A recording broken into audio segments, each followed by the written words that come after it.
Hey everyone, what is up? Welcome back to 306, the second lap. Today we'll be doing part 2 of chapter 3, which has released fairly recently.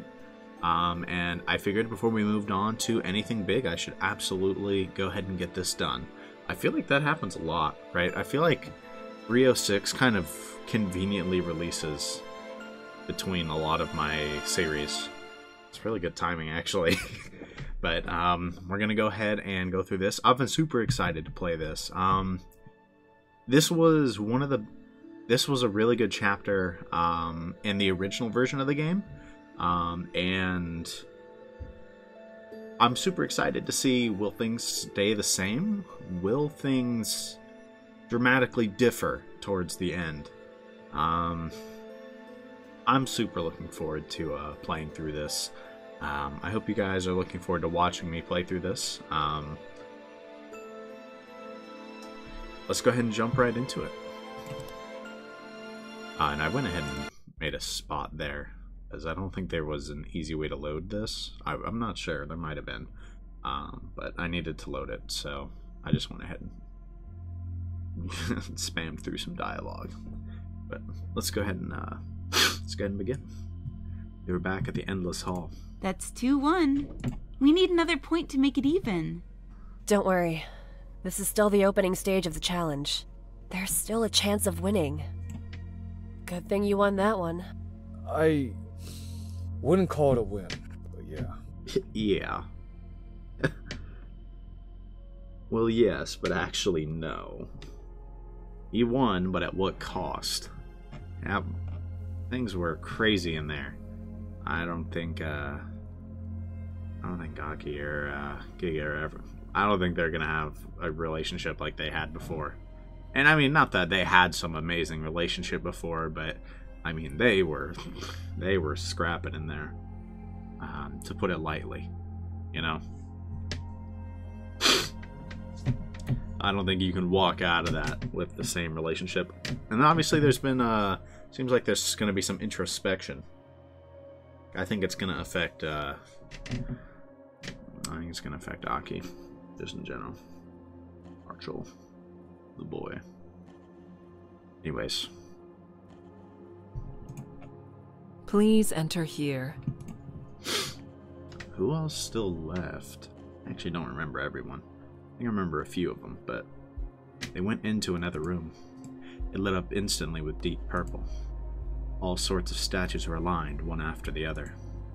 Some looked Buddhist, some clearly inspired by gods from another pantheons. I feel like that should be other pantheons. It was a strange room, full of different objects, revering different cultures and faiths. Taka, Miranda, and Nino were awed by the decors of the room. But for Achi and Marie, questions kept piling up. Marie, more than anyone, wanted to enjoy this fantastical atmosphere. She was too disturbed. Achi was much of the same. It was hard to be impressed when every instinct your body told you was something which can only be described as fear. Where are they? Right behind this door. I shall open it at once. The priestess opened a sliding door, revealing Guanza behind. Veronica was close by, having her back on a wall. Both of them were unconscious, but slowly they started to wake. Ow! Ow! My head! Valid. This is the second time I've been knocked out in this game. That's too many. And let me tell you, it feels like crap. I can believe it. Hang in there, Oppa. Just breathe. Well, Taco helped Guanza to stand. Oh my god, I can't read right now. While Taco helped Guanza to stand, Nino tended to Veronica. How are you feeling? Yeah, I'm fine. Welcome, children. Allow me to explain. For the fourth time, the priestess explained their current predicament. The Koto Matsukami. Did we cover this in Nana's classes? So, you're my opponent. Oh, I've got a thing or two to say to you.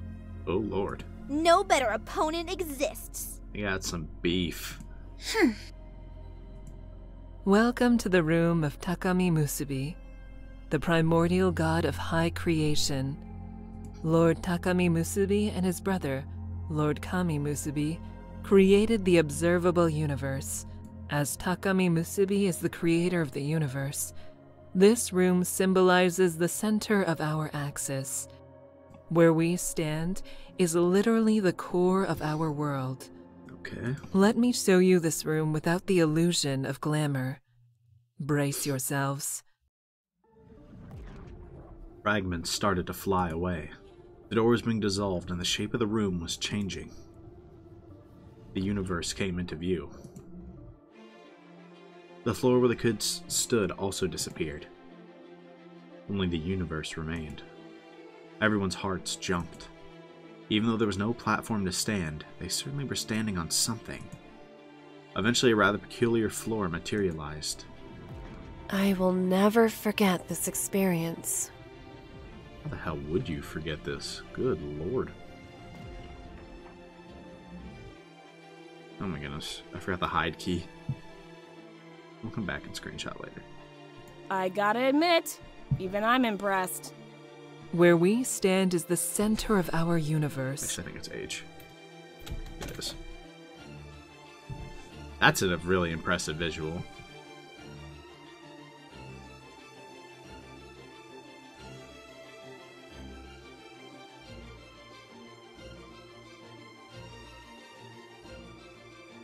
That is a really impressive visual, in my opinion. The only thing is that if you hold it a little too long, it kind of is clear when it loops, but like, it just looks so good that it doesn't even bother me. You have been granted the privilege to observe it. You ought to be rejoicing. Everyone kept their silence. You are witnessing the truth of this world. Time does not flow here. Do you wish to see the creation of your star? Oh my goodness. The priestess made a gesture and they saw a small, ball-like sphere floating between her hands. They saw how it formed from a red sphere and then eventually cooling down to a darker color. Greens and blues were starting to be visible, and at the end they saw the star they were so familiar with. The star Terra, planet Earth. You wish to see how it ends as well. Yeah, I'll pass. I think I've been mind blown enough. Yeah, I think I'd be good on it. Let us return to our challengers, Veronica and Guanza. What you must display in this challenge is your ability to create. Although, I kind of forgot that this is pretty much... I think this is pretty much what the challenge was. Like, location-wise, at least, in the original version. I could be wrong, though. Because I do remember this, like, a screenshot like this. You have been blessed with the power of creation. As long as you are in here, you have the power of Lord Takami Musubi. Creation can be anything. It depends on your imagination, be it with water, fire, air, or earth. Choose one and form whatever you wish with it. Defeat your opponent. Ooh, sheesh. But know that your power has limits. Once you create something, you will have to stick with it. Well, I'm making, like, a helicopter or something. So I just need to choose an element. Earth! Go with Earth! Veronica, the possibilities are endless. Yeah, Fire is your literally. greatest weapon. I've got it. Don't worry. Let the battle begin.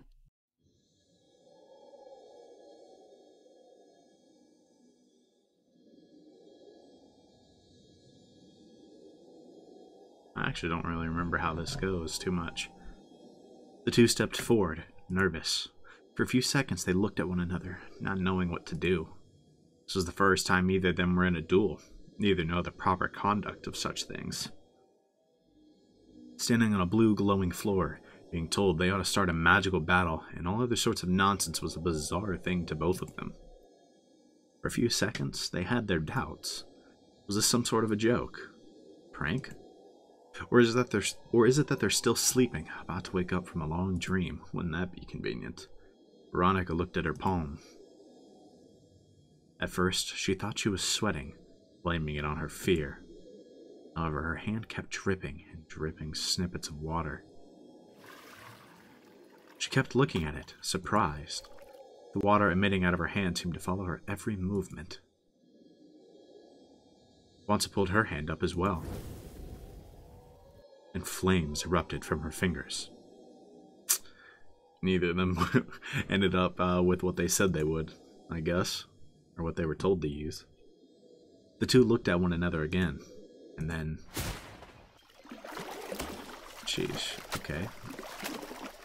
Visual effects are really cool in this chapter, I just gotta say. That water splashing. She flung her two arms wide, and a stream of water followed suit. Guanza answered her with flames in her palms. All doubt went away. You made a huge mistake. I don't think so. Veronica was attempting to strike first. Guanza readied herself. Several water bullets formed and flew towards Guanza. Ooh, water bullets? That's kind of clean. I actually really like this CG. This looks really nice.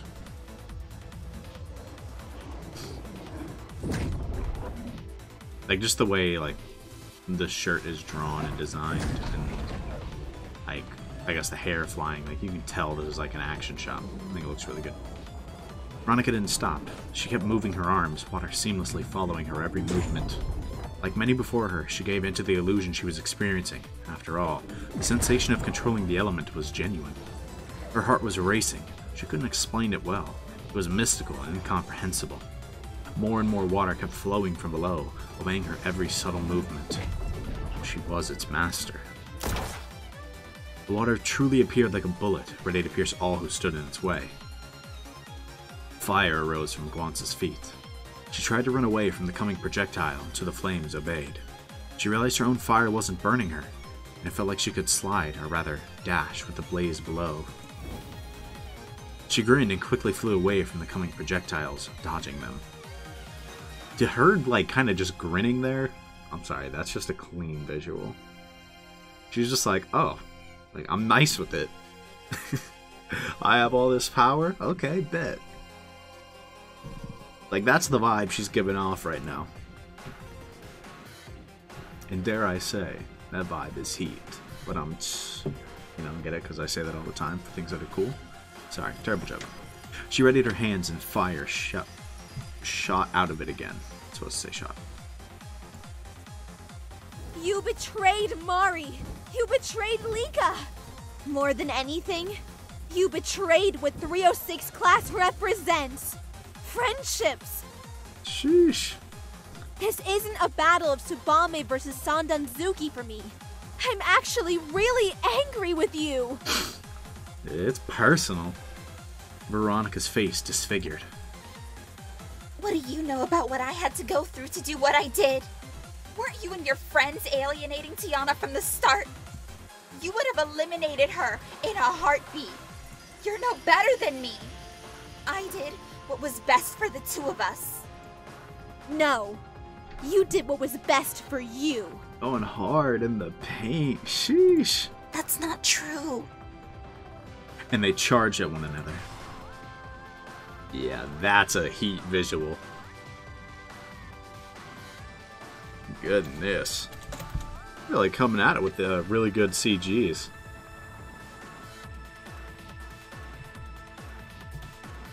They moved in an incredible speed, spitting flames and leaving water spouts behind. You can see, like, reflections as well. That is really good attention to detail.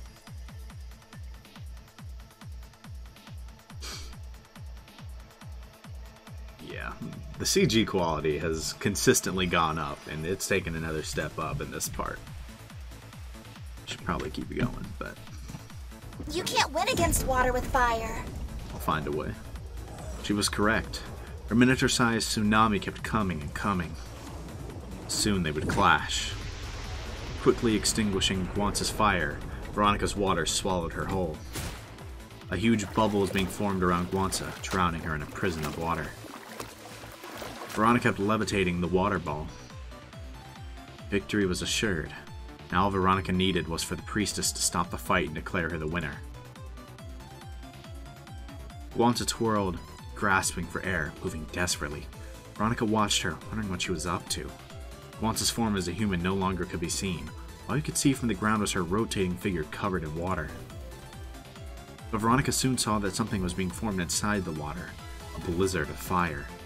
The water ball started to disfigure. It grew bigger and bigger. The element of fire and water represented their nature. Veronica was cold, flexible, and formless, but essential. Guanza was hot-headed, spirited, emotional, and powerful. Their personalities cinched with what they were now. That actually does check out. I probably should have noticed that myself. Forces of nature.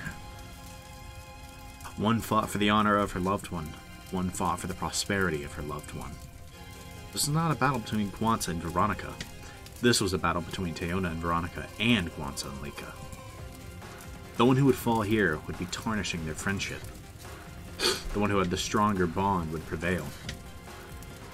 Flames kept erupting from the water bubble. Veronica desperately attempted to add layers and layers of water onto her magic. But to no avail, the flames kept vaporizing everything. It was an indescribable synthesis of two elements that would never be one. Soon it would explode, releasing Guanza. So it's no longer a match. And Guanza was free. Veronica's grip was nullified and she fell to the ground. She landed quickly, ran towards Veronica, and replied to what she had said earlier.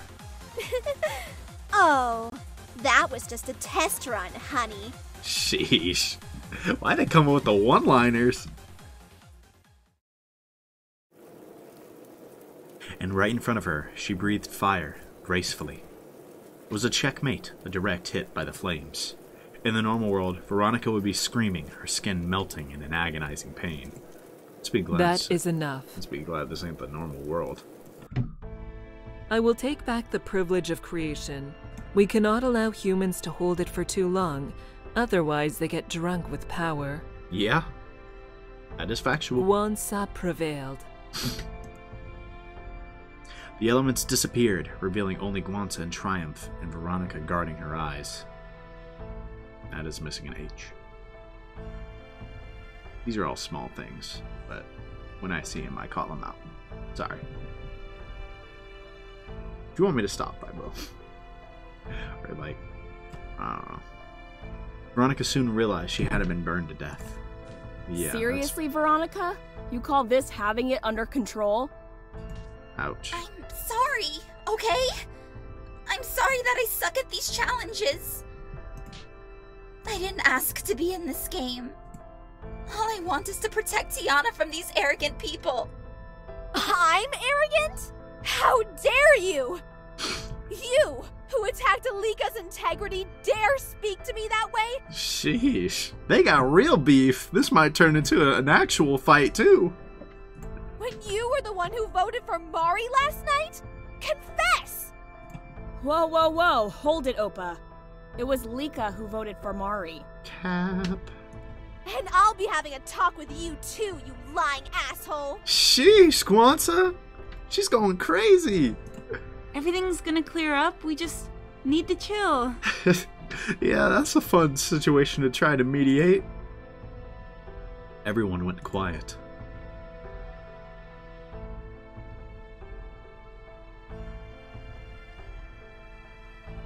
Yeah, what do you say in that spot? Nothing. You say nothing. Marie took the initiative to break the ice. What did it feel like, Guanza? Guanza regained her composure, realizing it would not be wise to cause a scene, so she decided she'd ignore Veronica for now. It really felt like I became a goddess. I loved it! Though for a second I thought I'd create Achi and Levant's gay versions who would protect me with their gayness. But... No! No. Never that. Oh my goodness. What does that even mean? Thank God you didn't go for that. Yeah. I'm sure you wanted to see it too. Let us continue on our journey. It's about time for the final round. I believe, right? Was it 5 groups? I feel like it was. She snapped her fingers. Please, follow me. By now, everyone was used to the strange magical transportations except for Guanza. The human mind was really incredible. It took less than 30 minutes to adapt to the current reality. At the moment, this was their norm. This was their standard, the order of the current world. When they stepped outside, they saw Giga coming their way. Ina ran to him immediately. Where did they take you? Cats, made me drink something. I feel way better now. How did the challenge go? Gvansa won. It's 2-2. Yeah, y'all caught the L. I see.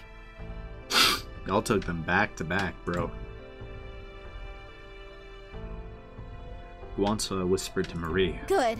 We're in a tie. Yeah, it's making the comeback. Can they complete the comeback, though? The priestess once again stopped at one of the doors. The doors are endless. Are they all for different gods from Shinto? Yes.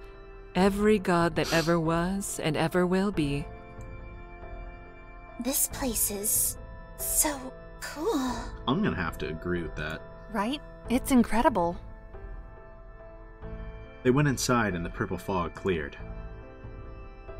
They saw 2 people on the floor. Guess it's his turn now. Yup. Marie went up to the unconscious Levon. That boy better clutch up. She placed her hand on his forehead. Her cold hand awakened him. Hey. Ow! Hey, She took his hand and helped him stand. what's going on? Levon saw the priestess. No. Oh. Mask removed? The priestess smiled at him, removing her mask for a split second. Was that a trick of the eye? No one was sure what they had just seen, or what they had seen just now. So this is even more proof for Levon that, like, he's going to be critical and, like, actually, tearing this game down. This, like, loop. The fact that Tsuyohime, like, you know, kind of still is, like, giving him signs that, yes, that was real. Like, I was serious that day. Right back in, what, chapter 2? That wasn't all just a lie. I mean, that's pretty big. It's like a subtle confirmation, but, you know, it's even more for Levon, like, to realize what that means. What's she doing here? Marie and Taco tried to bring Lev up to date as much as they could, Who's my opponent? and she rose to her feet. Salome Tolordova. If I messed that up, I am so sorry. There's probably no shot I pronounced that last name right. Hello, Levin. Tsubame Gaishi looked at her with intimidating faces. Salome. Hey, things are bad. It's 2-2. Wow, pathetic. Who lost? Me and Veronica. I hope you're regretting the Nautica vote now, Giga. I'm not. I'm not sure how well I'll fare against Levin, but I will do my best. It will be fine. Just do your Salome crazy face thing. Fair. Ah, you're funny. Welcome to the room of Lord Ameno Mina Kanushi, the central master and creator of the Kotoa Matsukami. That's the most powerful one, right? I'd assume so. He is also the primary god responsible for creating free will in humans. That free will which makes you all do good and evil, depending on your circumstances, is his creation. Ameno Mina Kanushi judges humans very harshly, but he also finds them amusing. He likes watching them make choices, using their free will, which he created. I guess I could see how that'd be fun. I'm sorry, but the only creator I accept is our Lord and Savior, Jesus Christ.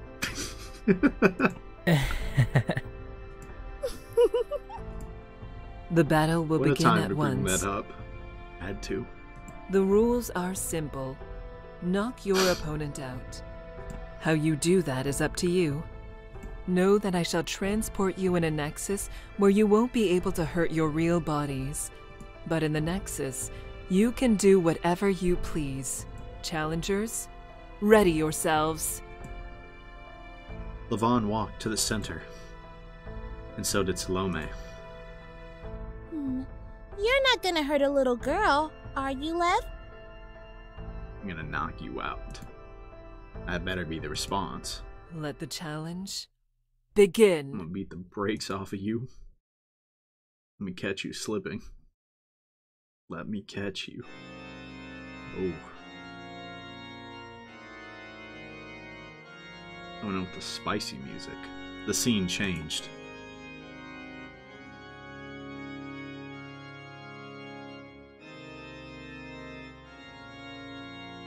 A huge theater came into view. Salome could be seen on the stage. She stood in the center. Levon was in the audience, confused. He was looking down on him from above. Since the day I was born, I've been watching people. She started to speak. I was a very innocent child from the beginning. I believed and had faith in everyone in my life. I had a very wild imagination as a child. I could draw the sun, the clouds, the universe through my mind, whatever I pleased. I could live in a world I created for all eternity, never needing anyone. But the human world won't accept outcasts, will it? Her small legs started to move. Like a ballerina, she moved with exaggerated gestures and movements, a poor imitation of a play. They won't accept you if you don't follow their order. Neither will they accept you if you forsake them for good. I noticed that the children around me didn't question the world like I did. They accepted the simple truth that their parents had told them, that the world was a simple place. Yeah, that's some cap. Anything but But that. I was able to see the cracks. I walked in middle school, as my peers all greeted our teacher. They all smiled at her and bowed respectfully, as did I naturally. But as soon as class was over, everyone spoke horrible things about her. I did not understand. That woman who had been so kind to us. We were respectful a few minutes ago, and now she was someone sought to be hated. I did not understand this change in attitude. I had friends who loved me, who laughed with me. These people would too say a lot of mean things about the other children. I used to agree and do their every bidding, solely because I feared their rejection. They said they loved me, and I did love them, I suppose. And yet, when I wasn't looking, they were laughing at me. Yeah, that's a certified middle school moment. I did not understand. Perhaps I was too much of an honest child. There was no one in the theater except for one boy. She continued to tell her tale to an empty audience. It was fitting, after all. No one was watching a nobody story. She was a nobody. Her life meant nothing. Thus, there will never be an audience in this theater of emptiness. It will never be filled with people who would try to understand her. No one is allowed to sit here. This performance was meant for absolutely no one. But to me, words and actions meant something. I could not comprehend the idea that someone could lie. I didn't understand what would be the point of a lie. Every time I said or did something, it was something I genuinely wanted to do. But that was not the case for the rest of you, was it? Kinda going off right now. She directed her gaze towards the people in the audience who weren't there. You all change your opinion based on circumstance. Things change in seconds. It's this, then that, and in a minute, something completely different. I could never keep up. I could never understand what position you all took as the truth, at what given point in time. You all changed it so fast. Then I came to a cold realization. I did not belong here. What kind of existence was I? Unable to understand my people. I cried myself to sleep the day I realized that the world was fake. The social hierarchy was choking me everywhere I went. She's kinda spitting right now, though. Everyone was so nice to each other, so kind, to the point of wanting to kill myself. Sheesh. And every friend I ever had eventually turned on me. Or turned on somebody else. It was the most natural thing to happen. Everyone goes through this, don't they? Life is like a wagon, where people come and get off at certain stations. Isn't that how the saying goes? I did not understand. What was the point of saying I love you if it meant you'd be saying I hate you 2 days later? It was the hardest thing to cope with. No one was true. Everyone was fake. The life that was given to me was also predetermined by this false society. I had to study, graduate, find a job, marry and have children, and then die. I was expected to say I love you to my to-be husband, who would treat me like a slave to his every whim. It would be expected of me to protect the image of my family. That's the kind of society we live in. A family in which the husband and wife would fight for all eternity as children would watch, crying. Jeez. That was love. That was marriage. I did not understand. I thought I could find answers if I studied the ancient wisdoms of scholars. This life is unexplainable, full of contradictions. She's really not wrong, though. Nothing has any worth or value. Then, why was I born? Why did I exist? Surely there would have been a reason. There wasn't. None of it mattered. The biggest lie that your ego tells you is that you matter. You don't. And that pain is unbearable. I needed to find salvation in something. And I realized I liked hearing stories. I liked reading books. I liked watching fictional characters in pain. It made me feel like it could solve my own problem too. This isn't the real you. It can't be. Oh, this is the real her. So you see, it's not me who's broken. This unimaginably broken world of contradictions was wrong from the start. And I couldn't wear a fake mask well. I guess you could say I was a glitch. A mistake of nature. I know you understand me, Levin. Something like that. You know this. Didn't people you revered as brothers walk all over you once? Ooh. I mean... Imagine my joy when I found myself in this game. The people who speak of the importance of friendship will end up fighting one another. Is that not the most fun thing ever? A little demented, but I'd be lying if I said I wasn't enjoying the game, so... There can be no greater joy than watching fakeness exposed. So why don't you let me expose all of it? Jeez. Oh, what is going on right now?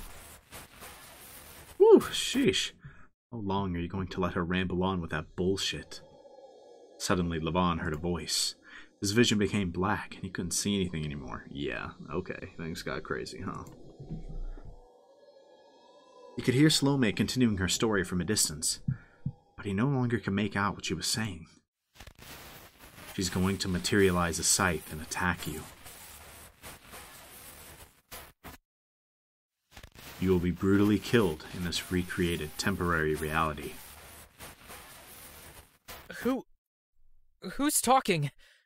Where are you? Where am I? Behind you.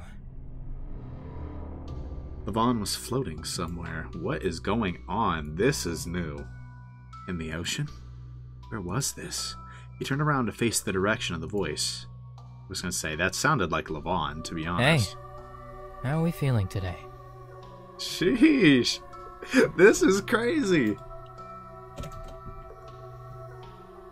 What the hell? Levon had his mouth open. The entity floating before him in this weird space was him. Oh. He had his hair cut, but that was, without a mistake, his face. His eyes, his nose, his eyebrows. The face he's so used to seeing every single day. That face kept glaring at him in a sinister way. Yeah, this is Levon turned evil. Shocked? Bet you are. We don't have much time, and it's too early for you to know the truth. Maybe not evil, but he's been through some stuff. Who are you? Well, you know who he is. I am you. From a pruned timeline. My world ended with the death of everyone. So, our dear friend Lavinia pruned and reset Abigail's world to 0 again. Lavinia... She... I'll be taking over your body for a while. Oh. Trust me. I can deal with Salome. My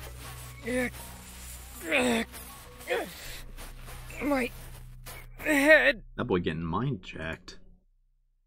Don't bother. You're not ready. I've been dead for over 200 years. Let me remember what it feels like to have my own flesh again.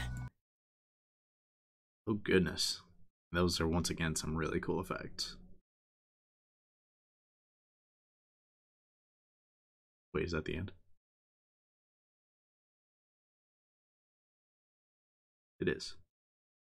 What a spicy ending.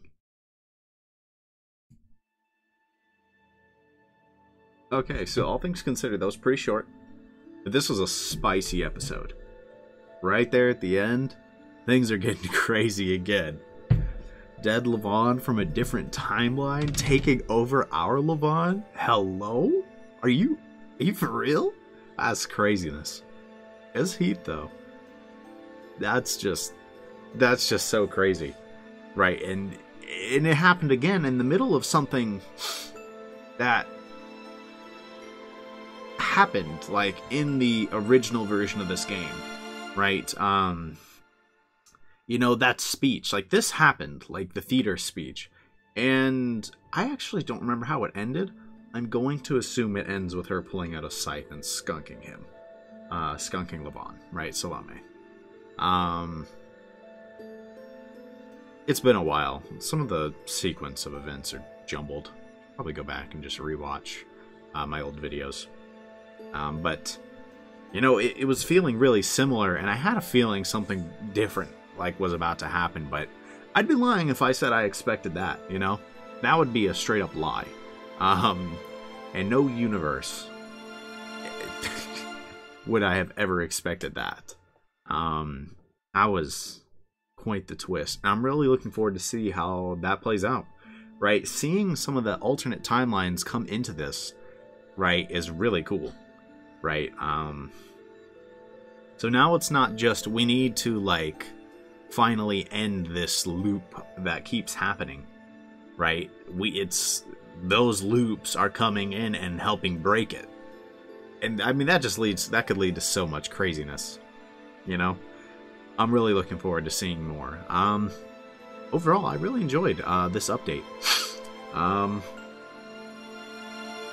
Just some craziness. It's also worth talking about Veronica and Guance's challenge, which was, I mean, pretty fun, right? Seeing them wield those powers was super cool. The CGs were amazing, right? The visual effects looked really good. It just looked so good. And then the fight itself was pretty good. I